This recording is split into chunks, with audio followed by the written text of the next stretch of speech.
Hello, good afternoon, everybody. So welcome to the 17th EURADOS webinar.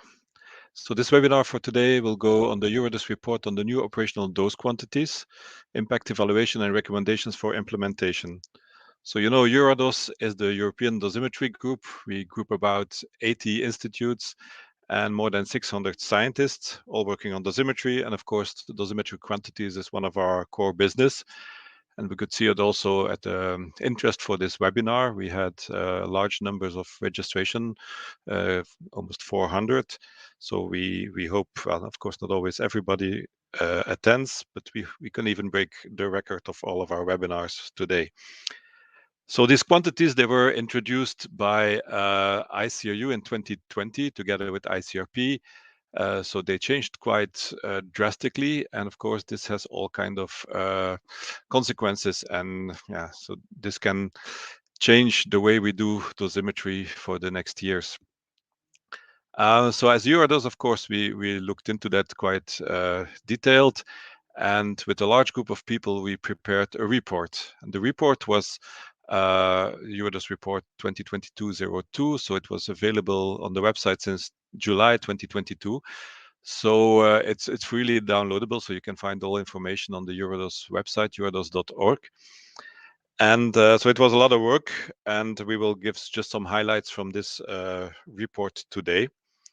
So before we start with the presentations, I would like to invite you all to write all the questions you have in the Q&A, and we will try to answer them at the end. So we will give the three presentations first all together, and then only at the end we'll go to all the questions and hopefully give you the answers. Just write all your questions in the chat and the Q&A, and we will treat them afterwards. So we start with the first presentation, and this will be given by Phil Gilvin. He was actually the chairperson for this report, so he will give an overview of this project and report and the conclusions. So Phil is from the UK Health Security Agency.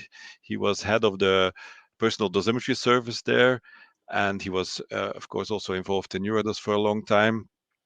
And he still acts as a technical support for this dosimetry service. So Phil, the floor is yours. Okay, thanks, Philip. So I'm going to talk about the report, the project that we put together, and the content of the report.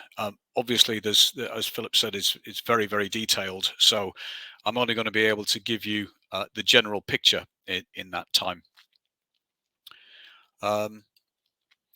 So we began work in 2019, which was before the issue of the joint ICRU-ICRP report, but after the formal consultation phase. The authors of our own report, of course, had plenty of chance to report through their own institutions when the consultation phase happened.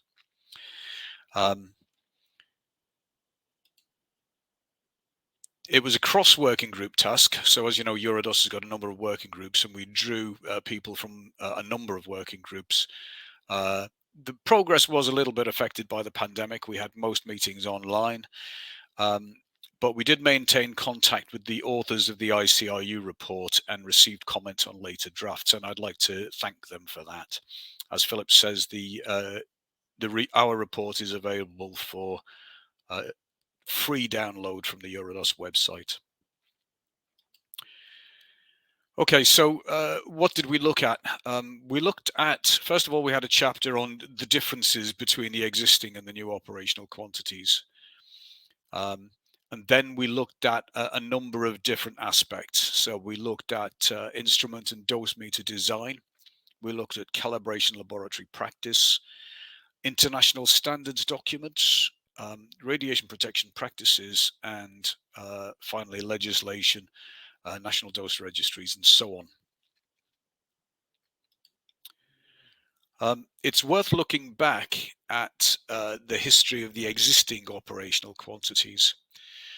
So they were initially set out in ICRU report 39, which was published in 1985 and then followed up in a number of subsequent reports. They were widely welcomed when they were introduced because for the first time they provided additivity between the different radiation types. When we came back and looked at that in 2003, EURADOS carried out a survey of individual monitoring services then. We found that a few were still not using the operational quantity HP10.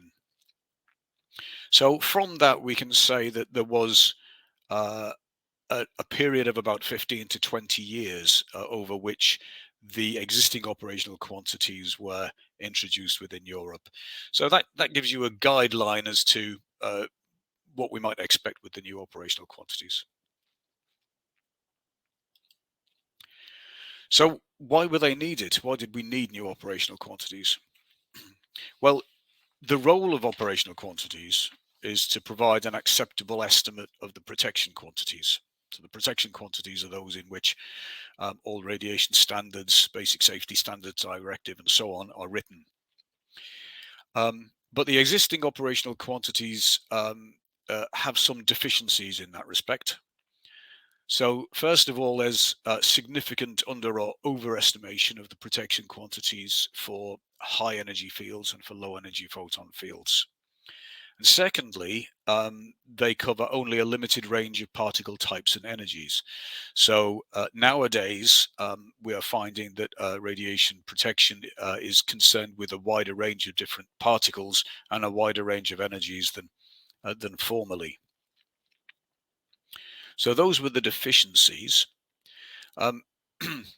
The other aspect of this is that over the 40 years since the existing operational quantities were introduced, computing power has increased significantly.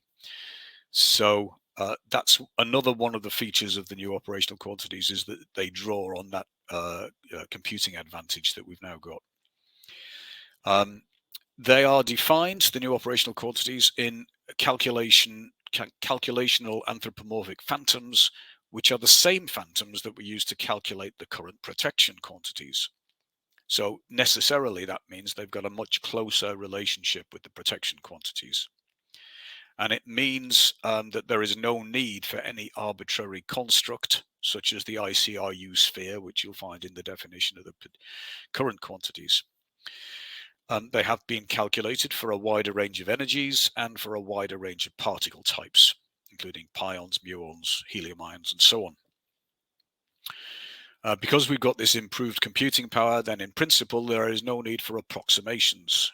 One of the approximations used in the existing operational quantities is the kerma-approximation, but I will come back to that in a minute. And essentially, they're defined in vacuum because they're defined in terms of the radiation beam incident on the body.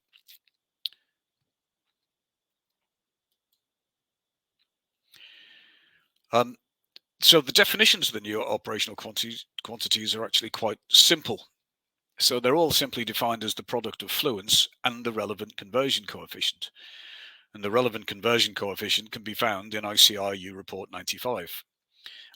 It's in that report that you will find details of how the conversion coefficients were arrived at. So to that extent, ICRU 95 is itself part of the definition. Another change is that for extremity, for local skin, and for eye lens, the new operational quantities are in terms of absorbed dose. So they've taken out radiation weighting factors in that respect. That actually makes a little bit of sense because it helps to distinguish between tissue reactions and stochastic effects. That table there shows you the current operational quantities and what they're being replaced by. So for example, ambient dose equivalent H star 10 is being replaced by a thing called ambient dose H star. Personal dose equivalent HP 0.07, which is used for skin monitoring, is replaced by personal absorbed dose in the local skin or the extremities, for example. So the definitions are very simple. Now, whenever you change operational quantities, there are going to be some changes that immediately follow. So they're unsurprising. So international and national standards will, of course, need revising. Of course, that happens according to that. They're reviewed regularly anyway. So every few years they'll be reviewed. But some standards, for example, for type tests, will need prioritizing. And it may be that the revisions that the standards undergo are more extensive than they would otherwise be. We found, as we went through our report, minor or no changes to dose records and registries, to regulation and most radiation protection practices, because they tend to refer to the protection quantities. Calibration laboratories will see little change for existing radiation types and energy ranges, subject to what I'm going to say about the Kerma approximation in a minute. But of course, there are questions about how they will deal with new particle types and energy ranges. So going back to the conversion coefficients, the ICRU 95 conversion coefficients are because they are based on the radiation incident on the body, they're effectively defined in vacuum. They are based on full transport of the incident radiation. This is one of the benefits of having improved computing power. So that means that if you consider an interaction of a primary particle in the body, then you can follow all of the secondary charged particles all of the way until all of the energy is deposited without having to make any approximations. However, in practice, primary radiation beams, for example, in a calibration laboratory, will be contaminated with secondary charged particles. And recognizing this, ICRU have included in ICRU 95 a secondary set of conversion coefficients that are related to conditions of charged particle equilibrium. They're in Appendix A5 of ICRU 95.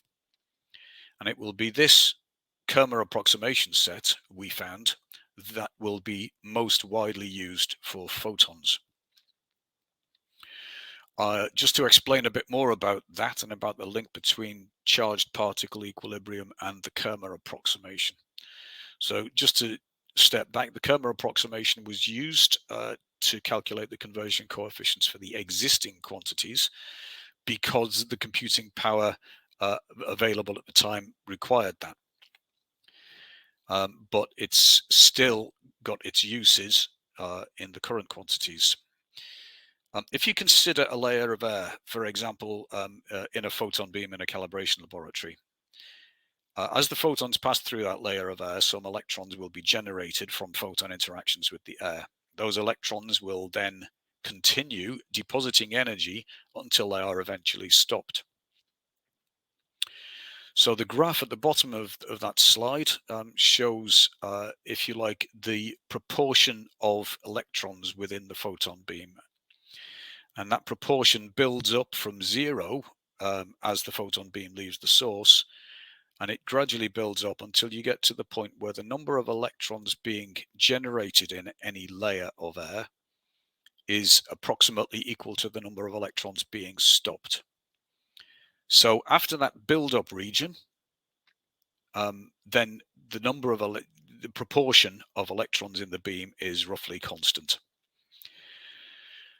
And you can say that air kerma is approximately the same as absorbed dose in that region of transient charged particle equilibrium.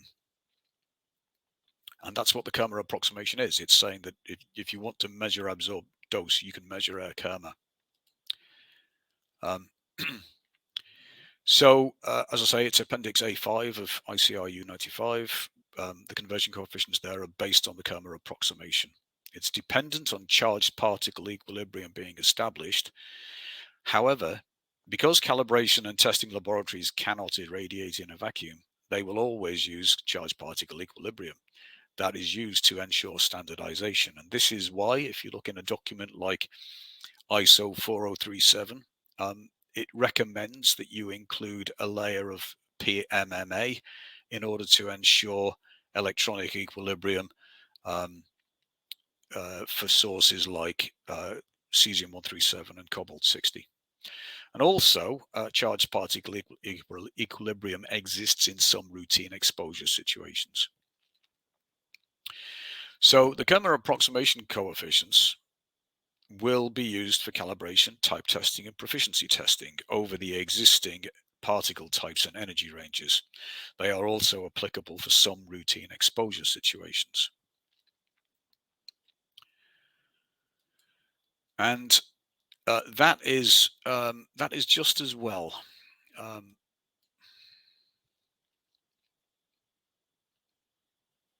me just turn my camera off for a sec.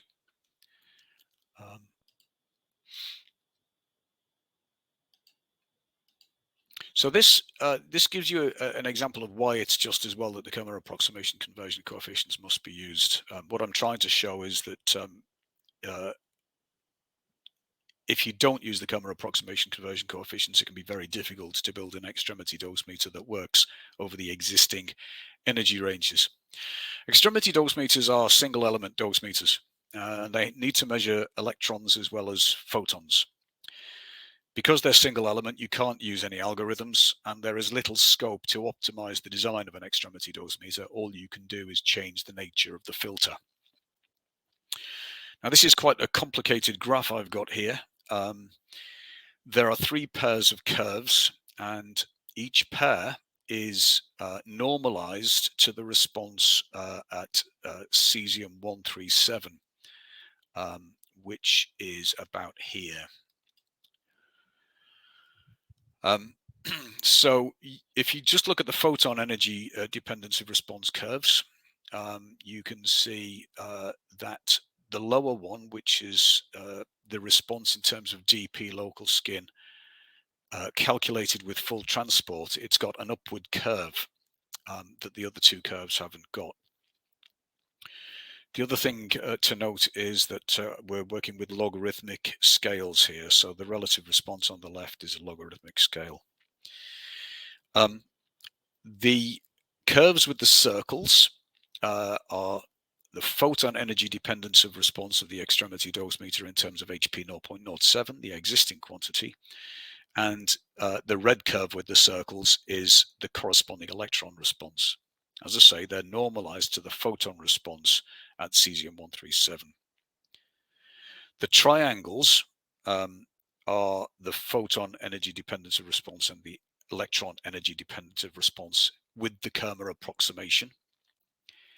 And as I say, the squares are the energy dependence of response for photons in the blue and electrons in the green for full transport. So when we say full transport, we're meaning normalized to cesium-137 calculated with full transport. So it's a little bit complicated, but what I hope you can see is that for the existing operational quantity HP 0.07 and dp local skin, if you calculate it with the kerma-approximation, the range of responses that need to be covered for an extremity dosimeter go from about here to about here. In other words, that's a factor of around about 5. However, if you had the full transport conversion coefficients, you would need to go from about here up to about there. So that's a much bigger range of energy of responses. It's nearer a factor of 20. So if we were not using the kerma-approximation conversion coefficients, it would be extremely difficult to build an extremity dosimeter that could cover that energy range. You would have to sacrifice some of the energy range. So that's just one example of some of the nuances and the details that you get with these new quantities. So going back to our report, we looked at redesign of dosimeters and instruments, and many types of passive dosimeters and instruments will need a measure of redesign. They can be very, very simple.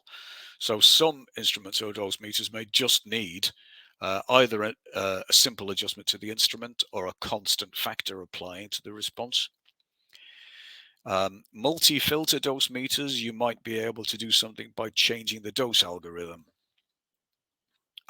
With some dosimeters, you'll be able to change the filtration, or some instruments you'll be able to change the constituent parts. for example, replacing a plastic filter with a metal one. In the worst cases, it may be impractical to adapt some dosimeter types and sensitive materials, which may need replacing. However, for the existing energy ranges and particle types, having the kerma-approximation conversion coefficient series will help us in designing new dosimeters. So it won't always be reasonably straightforward, but in many cases it should be tractable. Another example to look at is conventional lithium fluoride, sometimes called TLD 100, with magnesium and titanium dopants used as a TLD. So the top graph shows an illustrative energy dependence of response in terms of the current operational quantity HP10. And you can see that below around about 80 keV, there's an over response which peaks at around about 30 keV. And at the moment, we compensate for that with suitable filters. What the lower graph shows is that in the same energy range, the conversion coefficients for the new quantity personal dose, HP, are significantly lower. So the ratio on the y-axis of the graph is old conversion coefficient divided by new. And when you multiply those two factors together, you'll see that the over response will be worse in terms of the new quantities than in terms of the old. And that will be challenging to resolve, especially for single element dosimeters. So that's something that will need to be thought about.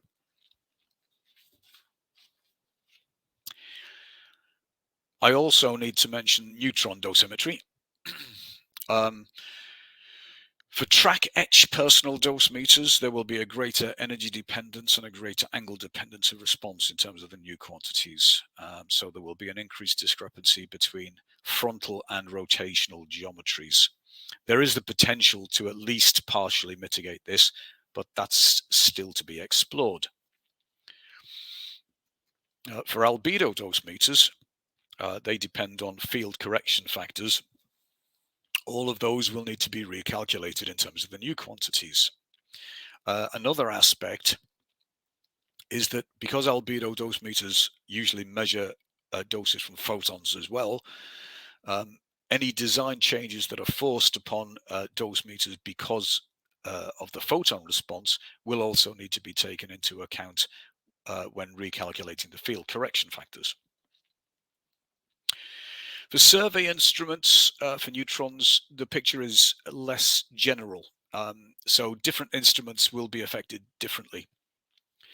So responses in some energy ranges for some devices will be improved. In others, they'll be worsened. So it will have to be an instrument-specific set of work that is needed to design any changes.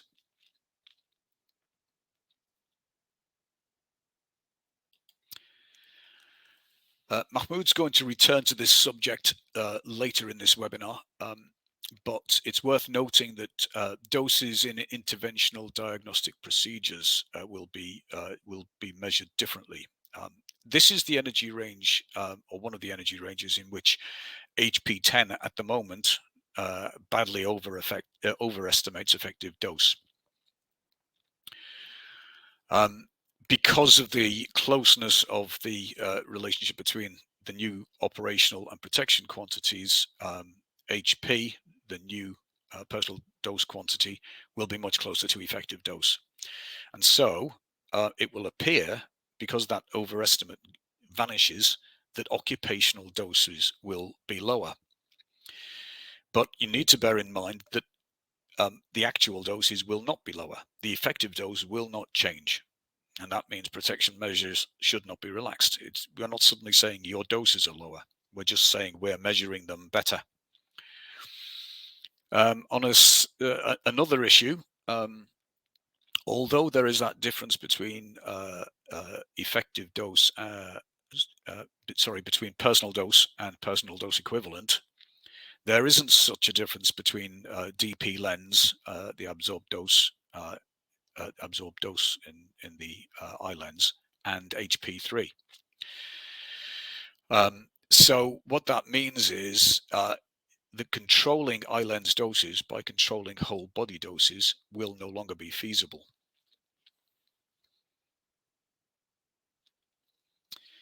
Okay, so let's look now at cost and resource impacts. So we did look at this in our report. There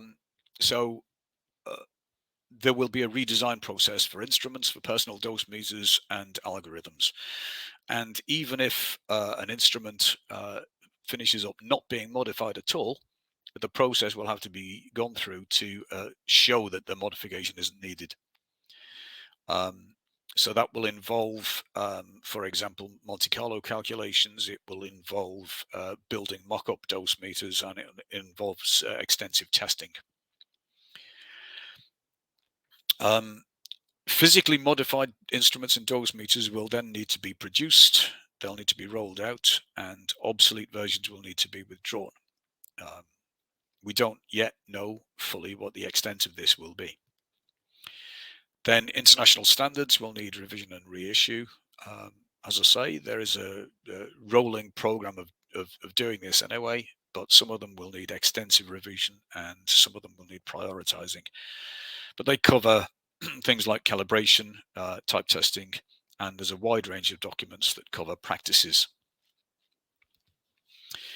In addition, there will be a need for training and information program covering all stakeholders, from radiation protection experts through to radiation workers themselves.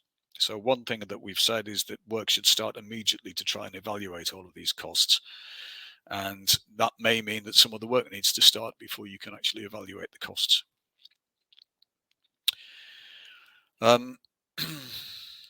I've tried in this slide to list the advantages and disadvantages, but note that further work is needed to determine the extent of these. So, it says that for example, the extended coverage is an advantage, but we still need to do work to see what the extent of that coverage is. So the advantages are, of course, because it's designed that way, radiation types and energy ranges are extended. There's a better match with the protection quantities, especially at high energies and low photon energies. And the use of absorbed dose for tissue reactions is simpler and makes for ease of understanding. The disadvantages are any modifications that are needed to instruments and dosimeters will need to be designed, simulated, verified, type tested. It's a risk that some dosimeter designs may become obsolete, although that risk is less if you use the kerma-approximation conversion coefficients. Performance standards documents will need some more significant revisions, and criteria may need loosening. And there's that need for the information and training program. So if you want to look at the conclusions for our report, they're all in there, but I think I've probably touched on a lot of them in what I've said. So I'm going to finish off by looking at where further work is needed. I'm making the assumption that over the existing, over the energy ranges and particle types covered by the existing quantities, that the kerma-approximation conversion coefficients will be used in most applications. So the questions are around, first of all, for the new wider range of radiation types and energies, can existing instruments and dosimeters be modified, or will new ones be needed? And secondary to that question is, for the radiation types and energy ranges that we already have with the existing quantities, will modifications be needed, and what modifications to existing instruments and dosimeters? Marco is going to point the way to some of the answers of that in his presentation next, but it will involve instrument and dosimeter suppliers, it will involve research institutes, mathematical modeling will be needed, there will be physical trials, and there will be type testing.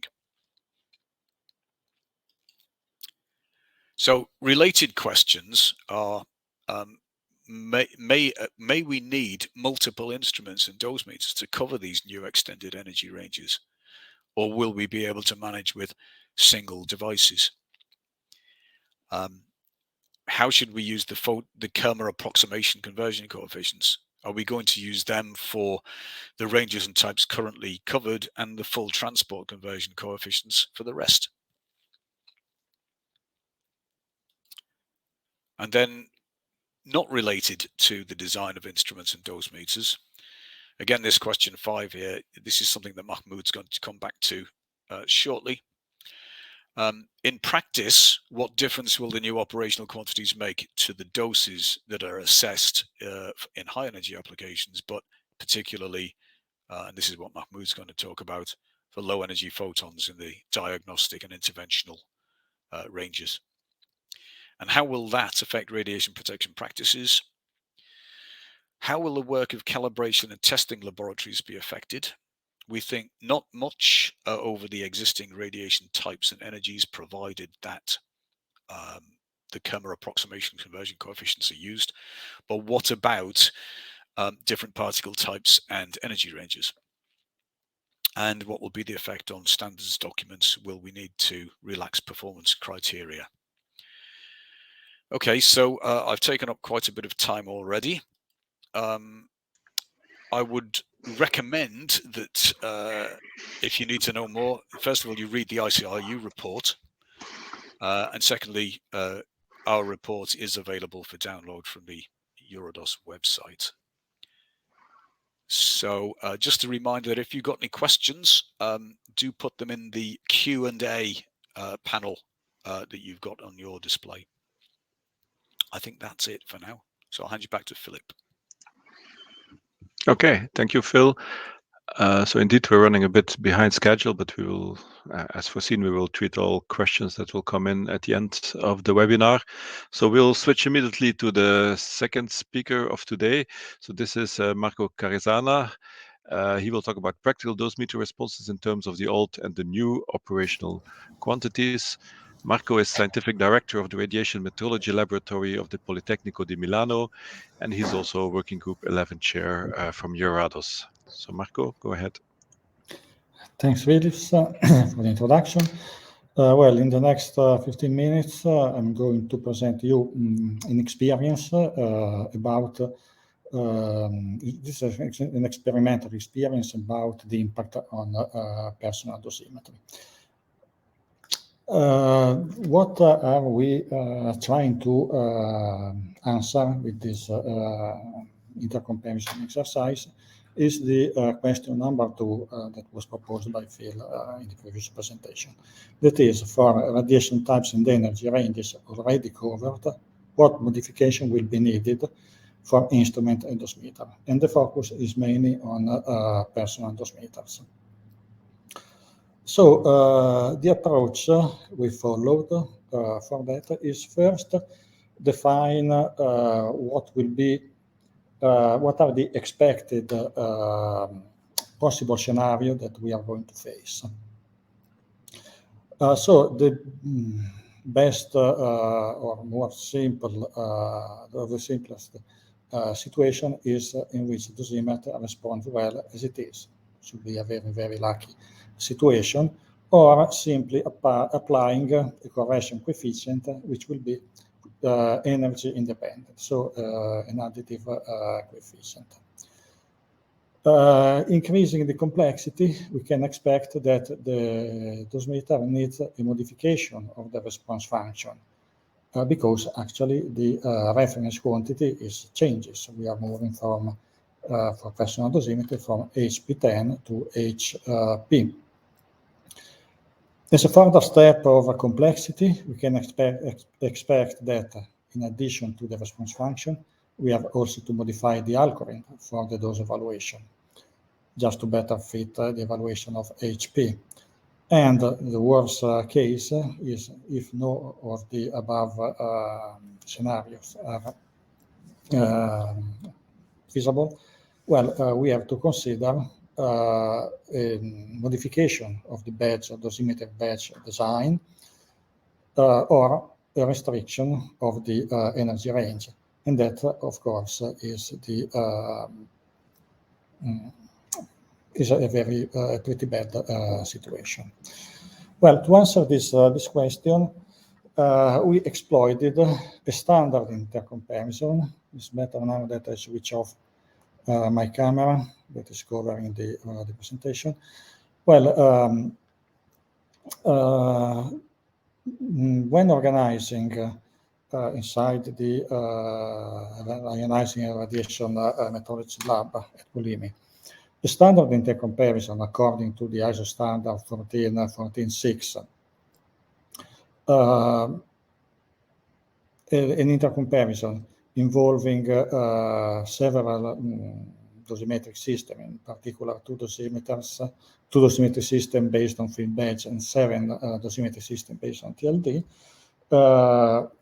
In addition of running the standard intercomparison in terms of HP10, we decided to extend also to the new quantities with the focus on the performance of the detectors in these new quantities. So we come out with a paper that was published in 2021, in which we summarized this kind of experience.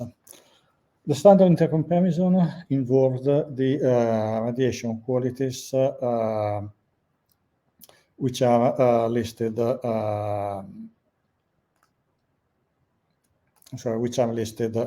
here in table 1.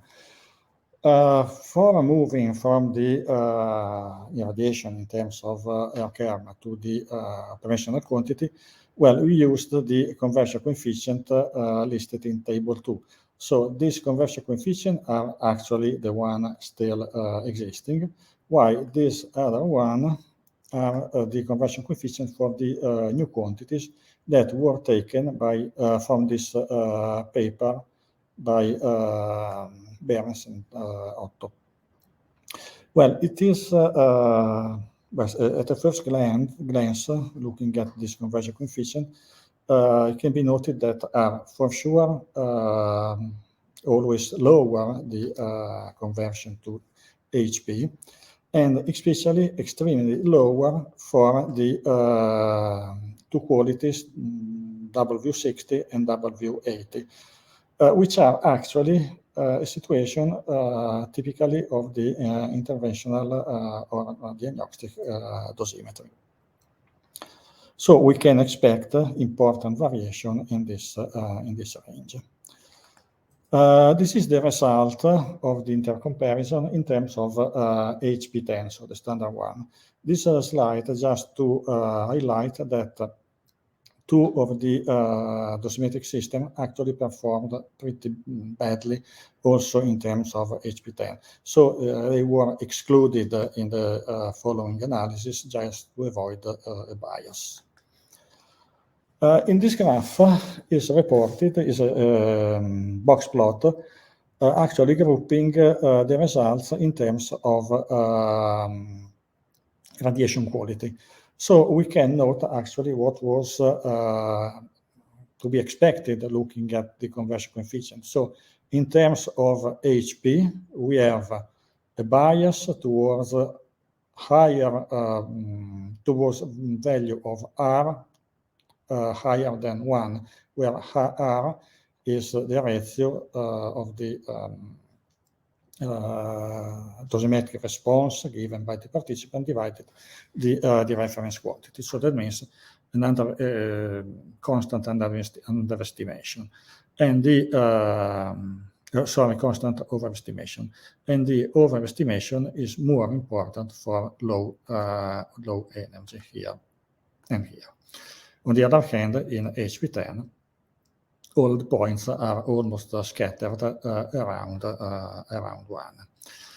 So the first idea was to apply an additive normalization constant just to reduce on average the value, and the normalization constant Cn was tuned to get a mean value of R equal to 1 for the quality of cesium. So what we can note is that the application of this conversion normalization constant actually improved a bit the situation. But there is this cloud of points again at pretty high value of R. So we have not actually a very good result. In principle, within the trumpet curve, but polarized towards overestimations. The second approach that was applied with two dosimetric system consisted in revising the response function and recalculated it in terms of HP. This actually can be done without any particular problem, because it is enough to take the irradiation in terms of HP10 that the IMS has used for characterizing the system, and rescale to HP simply applying this formula, where this is the ratio in between the new and the existing conversion coefficient. This can be done if the irradiation conditions are the same. So we have to use, for sure, conversion coefficient in terms of calculated with kerma-approximation, because HP10 is the irradiation in HP10 are in secondary charge particle equilibrium. Another dosimetric system decided to revise the calculation algorithm. In this particular case, the evaluation dose was given by this formula, where C2 and C3, B2 and B3 are the signal and background signal of a badge who has these elements. So in this specific case, the dosimetric system used only 2 out of the 4 detector inside the badge. And the modification consisted in changing this function f, that is a polynomial function, that is moving from R kerma to the operational quantity. So this polynomial function was changed to correlate R kerma to HP. Well, the result of the application of this modification of the response function and the algorithm is reported here, and is compared with the scenario number A, that is only the application of the normalization constant Cn. So it can be seen that the situation improves a bit by changing the response function and the algorithm, but actually not so much. So coming to the conclusion, what we can say is that the impact of the new quantities is mostly at the low energy. So the impact is on the qualities W60 and W80, who has the mean energy around about 45 and 54 keV, respectively. The effect of the energy-independent normalization constant is positive, but an overestimation at low energy is still present. Scenario B and C, so changing the response function or changing the algorithm, have been checked on a very, very limited number of dosimeters. So we cannot draw any particular conclusion, but for this specific system, it was not noted an important improvement with respect to the scenario A. However, given the huge variety of the dosimetric system, the study cannot be considered exhaustive. For sure, further investigation are needed. However, this approach can be adopted as kind of a guideline to provide a proficiency test both in present and new operational quantity.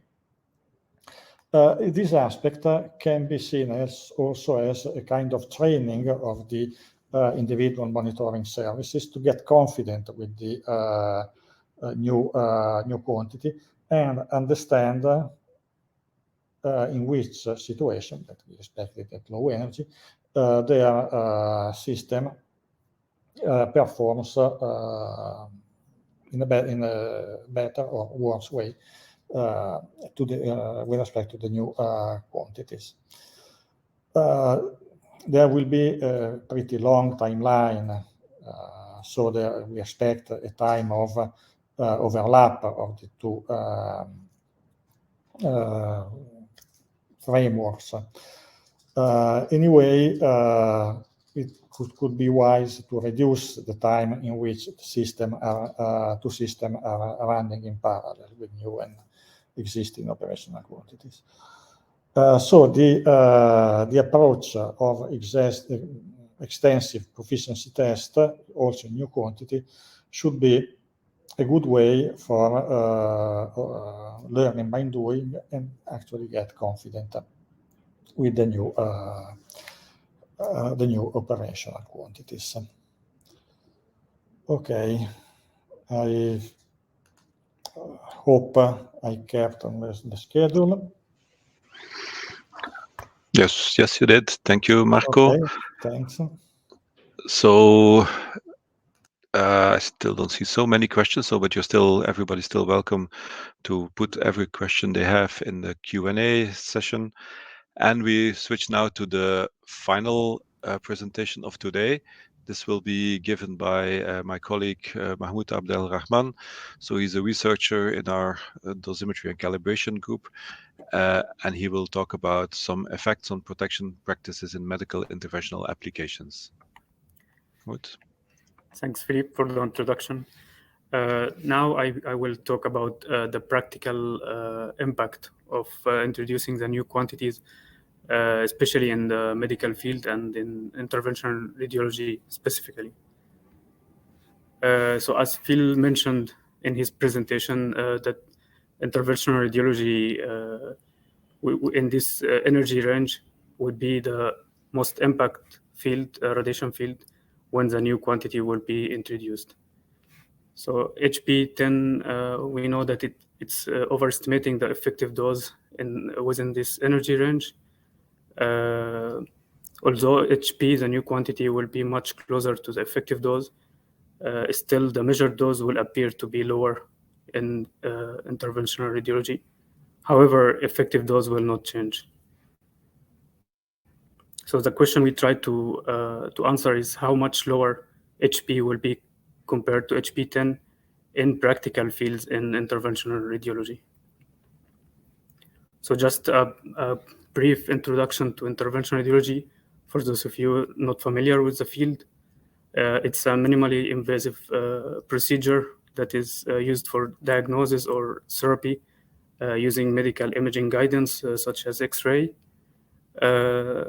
Normally, as you see in the pictures, the doctor is very close to the patient, or the medical staff are close to the patient, and they are exposed to the scatter radiation coming out of the patient.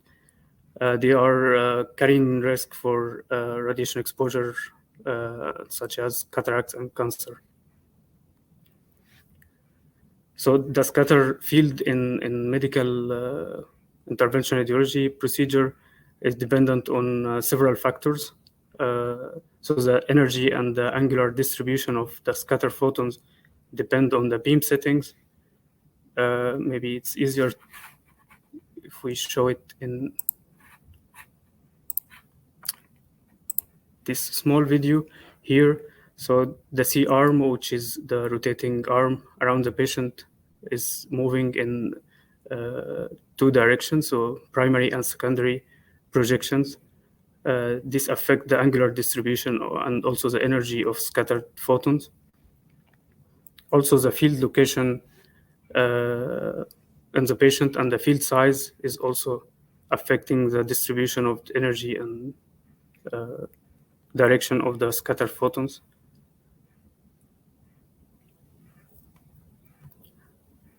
This detector and the source is also separated by a distance, which is called source to image detector distance, and this can change depending on the procedure. The focus distance as well is changing depending on the field location where the doctor is imaging. The location of the staff also is important, so they can do multiple access. So from the patient side, they can be placed in several locations, and this all affect the energy and the direction of the scatter photon arriving at the dosimeter location. Because of this complex variability, if we look at the ratio HP 10 over HP, so the old over the new quantity, within this energy range and for several direction, for monoenergetic photons, we can see clearly that the ratio can go up to 5.3 in this type of radiation field. But how exactly this ratio would be, that's what we try to study.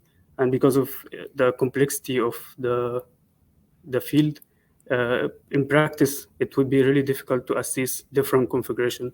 That's why we performed a Monte Carlo simulation, so that we can take into account several configuration and several beam settings to assess very well this ratio. So we studied several tube voltages, like between 60 to 120, and also 2 different added copper filtration, 3 different field diameters or field size, and several projections and combination of those projections. Also 2 different locations of the position of the operator relative to the source, and 2 different operators' heights. Then we started to score fluence and bin per energy and direction. So for each energy bin and direction bin in the ICRU, ICRP new dose conversion coefficients tables, we scored the fluence. And to automate this, we used some tool that we developed during the Podium project, where you can interactively change the beam settings and generate Monte Carlo simulations. So to show some results, so starting by the lowest tube voltage, the 60 kVp, which we anticipated that will carry the highest impact.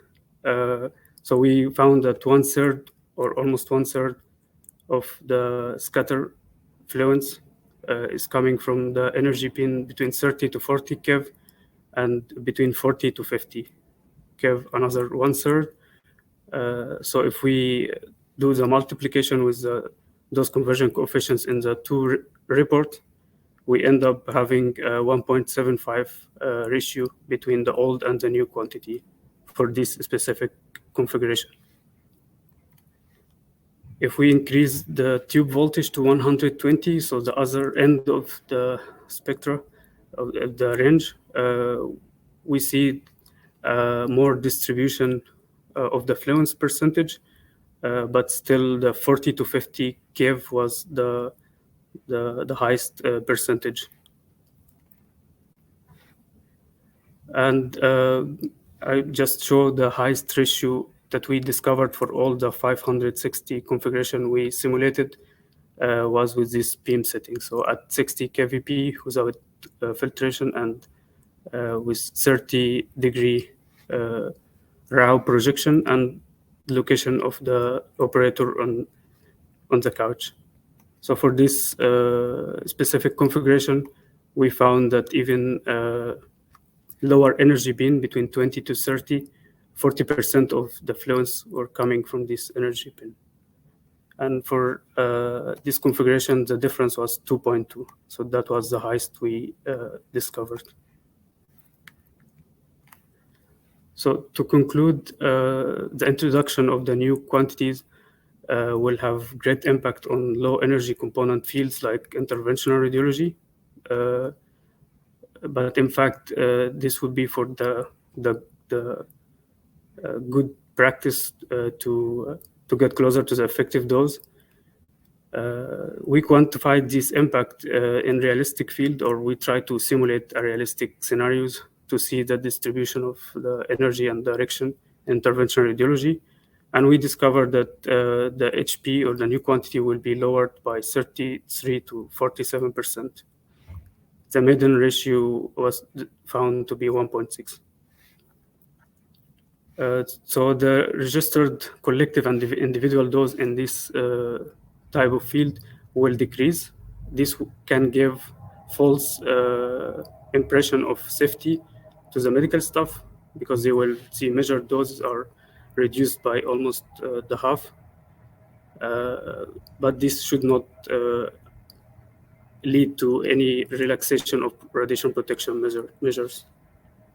There will be need for good education and training, and it is a must that the radiation protection officers in hospitals should explain well the change, and we expect no relaxation of any protection measurements. So we wanted to extend this study to islands, but we anticipated that the islands dose will not change significantly compared to HP10. But the Kohler HP dose will no longer be conservative for islands doses. So this needs to be investigated further.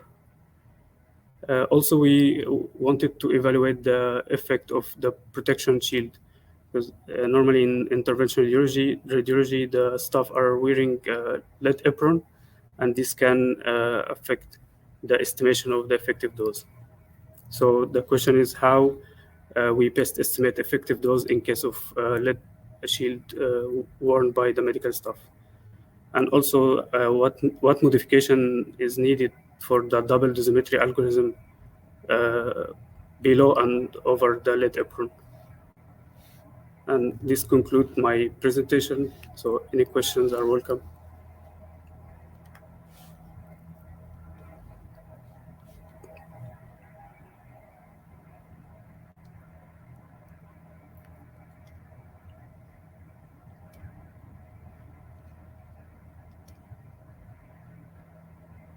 Okay, thank you, Mahmoud. So thanks for this nice presentation.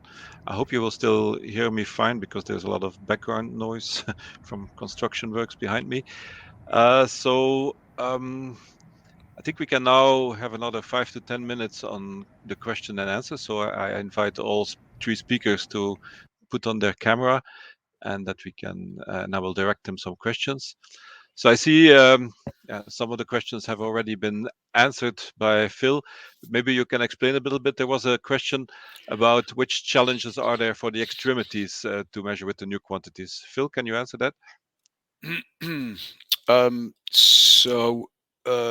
Yeah, I think provided that the secondary set of conversion coefficients with the kerma-approximation are used. So the question is, what will the problems be for measuring extremity dosimeters with the new doses with the new quantity? And I think the answer is that if the kerma-approximation conversion coefficients are used, it should be fine. It should be okay. It should be doable. We might need minor tweaks to the design of extremity dosimeters, but it shouldn't be a problem. I think what I was trying to say in the talk was that if we didn't have the kerma-approximation conversion coefficients, then we would be in trouble. So it's great that ICRU included those kerma-approximation conversion coefficients. Okay. Then there's a question from Christian Kranitsky, directed to Marco. Marco, do you expect W60 as the worst case ISO 4037 X-ray qualities related to the ratio of all the new quantities for passive personal dosimeters? Well, you see the questions? Yes, I see the question. I was answering in chat, but I can do it speaking. Well, I expect that even lower energy, for instance, the quality M40, could be worse, because if you look at the difference in between the conversion coefficient, actually, the difference is more pronounced.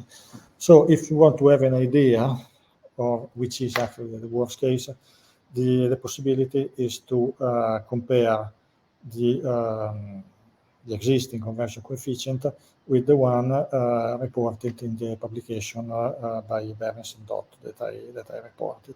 So, as a general rule, the higher is this difference, the worse is the situation. Okay, there's also a question on, well, everybody knows the EURADOS intercomparisons. So the subgroup working group 2, they organize these intercomparisons. So from which moment will they start using the newly proposed quantities? I don't know, Phil, if you can answer this. I'm not sure this is decided already. Yeah, Marco's had some discussions with Marianne over the last week, and I think we don't know the answer yet. So that is definitely under consideration, but I think working group, the organizing group, are still considering when that might happen. Is that right, Marco? Yes. That's well. So that will I'm be afraid some additional effort to manage, and before deciding, we have to. There's another question from Rick to what will happen if ICRP will change WR and or WT. As far as I know, yeah, this will make effective dose change. So in principle, then also the operational quantities will change, and then the new conversion coefficients have to be calculated. I understood that in the report from ICRU, they mentioned that if these changes, they don't expect these changes to be very drastically, so that the influence on the conversion coefficients is relatively small, even if there would be a change. I don't know if anybody else wants to comment on that. No. Nobody? Okay. Don't see any other questions. There were some other questions answered about the fact that this HP can no longer be used to control I-lens dose. I think this was also a bit answered by Mahmoud and Phil, both of them. I don't know if you want to add or explain this a little bit more in detail now. I think what it means is that at the moment HP3, the existing quantity, is closer to HP10 than DP lens will be to HP. So you might have the risk that if DP lens exceeds an investigation level, that HP would not. So it would not be safe to just say, because I'm measuring whole body dose and then I'm covered for eye lens dose. I think we'd always recommend having a so the second question is, would a specific device be mandatory to measure eye lens dose? I think we'd always recommend that, but whether it's mandatory or not will depend on what radiation protection experts think and what the regulator thinks. I don't know whether anyone, Mahmoud, you got anything to add to that? Yes, that's all depend on the field and the requirements, whether to monitor with a separate dosimeter, the eye lens dose. That's. Yeah, the thing is that at the moment, it's always recommended to have a separate eye lens dosimeter, but the practice is often that people wear a dosimeter, an HP10 dosimeter on the collar, and thinking if this is below 20, then probably here, which in principle should be, not always, but in principle should be lower, then this will be below 20 as well. Of course, if the dosimeter here becomes an HP dosimeter, if it's adapted to the new quantities, then it will measure, as Mahmoud showed, about 60-70% lower, sometimes even a factor of 2. So if this one is then below 20, it's no longer sure that this will be below 20. So that's the whole issue. Yeah, I see there's other question more on the working group 2 on the comparisons. To use the intercomparisons like Marco did in his intercomparison, that this also will be done in working group 2 in intercomparison. I think, yeah, that's for sure the goal at a certain point, but as it will take still another, I don't know, 10 years before they are introduced, or at least I'm sure at some point this will be done. I see one more question appearing. So this is about, okay, effective dose and HP10, but what happens to HP007 and HP3? I don't know, Phil or Marco, anybody can answer this one? I think my sense is that you will not see as much difference between DP lens and DP local skin in the range below about 80 keV than you will see more difference for whole body dose for HP. But I think that's right. Okay, then I think it's about time to finalize.